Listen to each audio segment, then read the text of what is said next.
ริ่มนานอันนี้เลยจะสิกว่าผมมันหรือสิแย่กว่าต้องถ่ายอีก30 ชั่วโมงวะเดี๋ยวไปกินข้าวกันด้วยสิเด้อแอดดี้วะเนาะกับสบายดีและสวัสดีเด้อพ่อพี่น้องโดยข่าวสบายดีและสวัสดีเด้อพ่อพี่น้องสลัดใส่เสื้อแขนยาวเนาะใส่หมวกพร้อมนี่ทา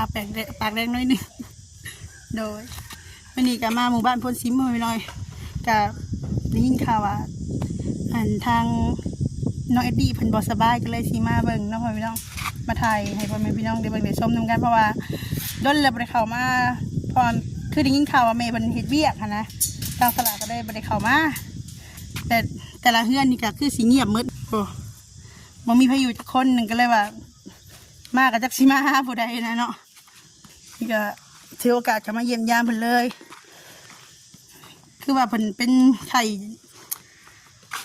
กะไปฟังเบิกอาการกันเอาสบายดีเด้อจะอยู่กับไพ่ชานี่ฮะนี่อยู่วันนี้ของอยู่ที่บริเวณโอเคสบายดีเวลาเนี่ยสบายดีมีคนโจรเป็นอะไรเอ็ดดี้เป็นอะไรบอกเวลามันเจ็บหัวเจ็บหัวปวดหันหน้ามาเบิ่งกล้องดีกว่าจะโอ้ทางหน้าถูกโอ้แขวจักเล็บเลยนะฮะพกอยู่ได้ชูจ่าในชูจ่าเห็นอะไรชูจ่าพี่หันนะพี่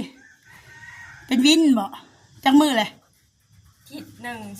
เนี่ยบริเวณโรงเรียนตั้งแต่วันจันทร์มาโดยพอดีมือนี่ก็มากอะไรสิพาเพิ่นไปกวดเบิ่งเนาะ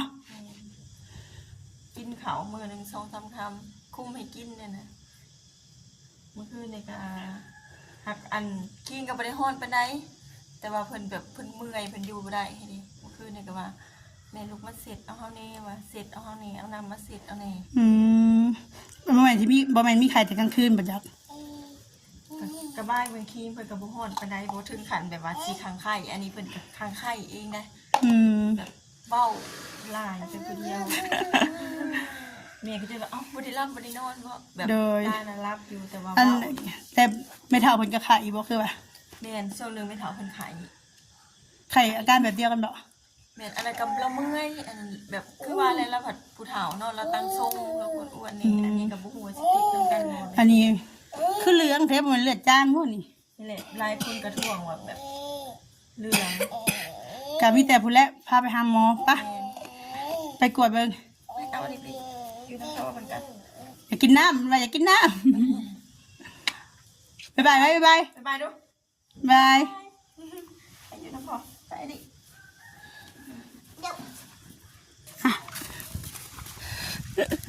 ช่องไม่รู้อันนี้ก็จะจ่อยเนาะอันนี้ก็สีสูงมาจากไหนจะเวลเลยพูดอ่านทรงบางช่องกันสิคือพวก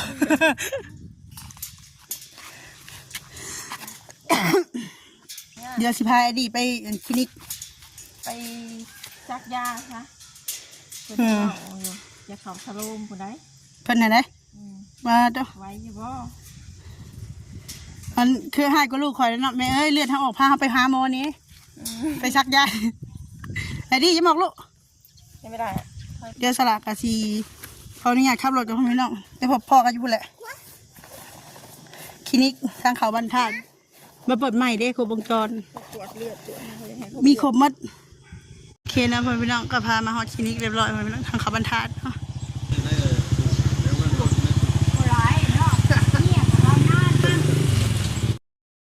เด็กน้อยเป็นวินได้เนาะอาการคล้ายๆกันเนาะพอใส่สโลงให้พ่อไม่ดีเลือดสีกวนเลือดตัสมือหนักกับผ้าผู้ใหญ่มากคนแถวๆคุมเดียวกันนี่แหละพันย่านเค็มเจ็บเบาะวะขับเจ็บบดเจ็บระแทงเขาไปเลย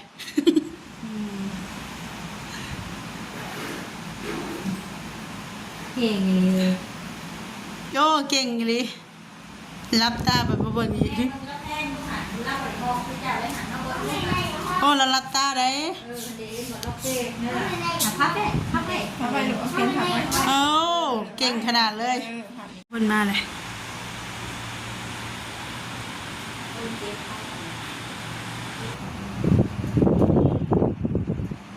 นี่เมท้องผมพี่น้องกินดิบโอเคเพิ่นกำลังอีโก้ของพี่น้องเดี๋ยวก็จังทำอาการเพิ่นเนาะถ้ามาเป็นยังไงเนี่ย ให้กลัวแต่ลำไส้เราเนาะอันอื่นที่ไขมันเลี้ยงเราก็ลุกนี่แต่ว่าเด็กน้อยมันก็ขาดด้วยเหมือนกันมันมีคนทางขาดสารอาหาร มีแต่ปวดลำไส้เนาะ ไม่ก็ลำไส้เรา เลือดอีหยังเด้จ้ะ มันเด็กจางเลยหนึ่งแต่บ่ได้เป็นยังดอกเพราะว่าบ่มีพยานยังเด็กน้อยนะมึงด้วยภาษีเอาอีกให้เจ้า โดย เ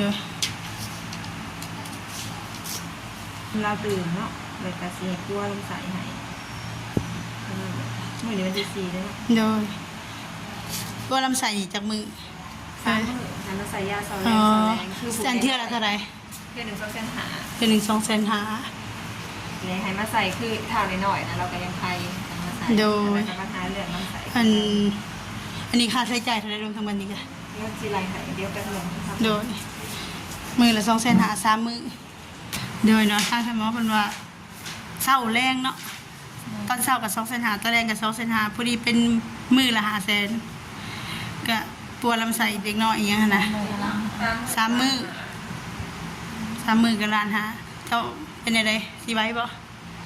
บ่ไว้ก็ไว้เอาเล่นก็ อืม ไว้ก็ไว้ เดี๋ยวให้เพิ่นไล่ค่าใช้จ่ายมื้อนี้ก่อนเดี๋ยวพอดี580,000เนาะ โดย กับมาแรงกับมาอีกก็ได้ใจเลยเนาะ แม่แรกกันใจ อันนี้มีค่าก่อนเลือด อั แล้ น ว นี้ ก็ ค่ะ ไอ ก็ โก้ เลยค่ะเอโก้แล้วก็ขายา โดย เลยขายยากินยังบนหายเป็นมือสุดท้ายถึงจะจัดให้เนาะ อืม เพราะเขาจะให้ซักให้ก่อน โดยพอลงทั้งหมดจะ3 มื้อกับพอดีล้านหาเนาะ แม่เฉพาะแต่ยาซักนะล้านหา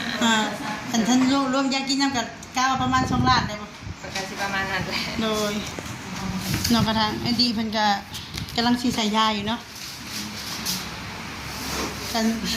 580,000เนาะเดี๋ยวสิเอาเงินให้ทางน้ำฝนเพิ่นจ่ายเงินให้ท่านหมอเนาะก็เงินก็เป็นเงินของทางไอ้คำแหละกับแม่พัสดีของเจ้าหั่นแหละโดยเพิ่นก็ฝากเงินจำนวน100มาให้ทางศาลาให้สะฝนในล้าน3 แสนเพื่อจ่ายค่ายาเนาะก็ยังบ่ทันพอพ่อแม่พี่น้องเอ้ยนี่ค่ะก็นี่ก็สิได้จ่ายตอนเช้ากับตอนแรกนี่บ่จักดีอ่ะ โดยให้เพิ่นจ่ายค่าหมอ580,000มีแต่ทางเดียวให้เจ้าจ่ายครับชายาก่อนก็ได้แหละจังเหลือเท่าไรก็จังว่ากันเพื่อได้มีผู้ใหญ่มันซอยๆเข้ามาอีกหั้นนะ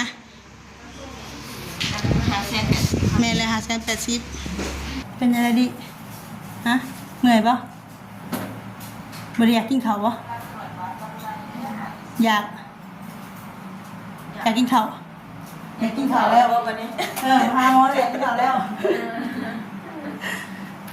มาหาหมอเลยอยากเนาะ แม่นเศร้าไปวินแล้ว บ่วินแล้ว เป็นเค็มยังเลยยังไม่ได้ใส่ยาไข่เราบ่หันข้าวเราก็กุ้งกันอยู่ในอื่นเดี๋ยวบ่ 580,000เหลือเท่าไรก็จังว่ากันอีกเทื่อหนึงอันนี้คือรอบเศร้าบัดรอบแรกอีก2 แสนหาเนาะแล้วก็มื้ออื่นมื้อฮื้อ เพราะน่าจะเป็นของนี่ หมอหน่อยคุณนั่นก็มาขาวคือกัน มื้อแรกมันก็มาอีกจังหน่อยก็ ทางมือที่เท่งอ่อนพักอ่อนที่ว่าหลวงเนาะ จักโมงสมาใส่ทันหมอมื้อแรง 3 มื้อแล้ว ตอนนี้ก็ยังเงินประมาณเท่าไหร่ สิพ่ออยู่บ่3 มื้อนี่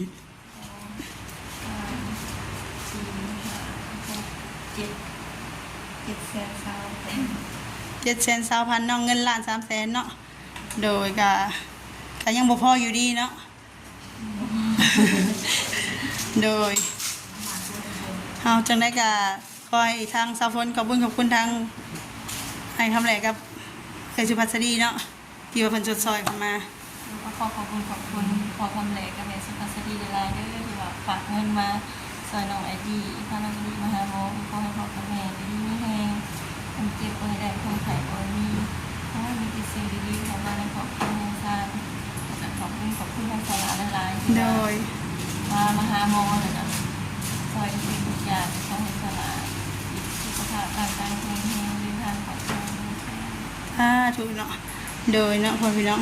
โดยเนาะก็ทางแอดดี้เพิ่นก็เป็นก็ตอนนี้กำลังปัวลำไส้เนาะพ่อพี่น้องโดยก็เงินก็ยังขาดอยู่เพราะว่า3 มื้อละ500,000พ่อพี่น้องโดยก็มื้อนี้ก็อาจสิหลายกว่าทุกมื้อเนาะเพราะว่าค่าเอ็กโกค่าเจาะเลือดน้ำมื้อนี้ก็จ่ายไปแล้ว500,000และ580,000แล้วมื้อแรงก็สิจ่ายอีก250,000เนาะโดยก็ยังเหลืออีกมื้ออื่นก็อีก500,000มื้ออีก500,000บ่แม่นเนาะโดยถ้าว่าผู้ใหญ่ท่านได้อยากสดซอยทางชาวน้ำฝนเนาะพ่อพี่น้องที่ว่าเพิ่นก็ขละกะหลายเนาะก็หาเงินมาก็เงินเดือนก็บ่ทันได้นี่ดอกแต่ว่าลูกหัดมาไข่บ่สบายอีกนะก็เลยแบบต้องได้หยุดงานแล้วก็มาเอาลูกนะโดยทางสลากก็ขอขอบคุณทางคำแหลกกับสวัสดีหลายๆเด้อที่ว่าให้สลามาเป็นสะพานบุญเนาะให้พาน้องเอ็นดีมาหาหมอก็ขอให้เกิดกันมาอยู่ดีมีแห้งสุขภาพแข็งแรงปราศจากโรคภัยไข้เจ็บเงินคำไหลมาเทมาเดือดซาถูกเกิดกันมาสอนมาสำเร็จก็ขอให้ขึ้นกับ500 ทับบรรเทาสำหรับคลิปนี้ก็ขอขอบคุณทางFCมาสุขคนเนาะที่เป็นกำลังใจให้สลาที่ชมคอมเมนต์โดยสำหรับคลิปนี้ขอกล่าวคำว่าสบายดี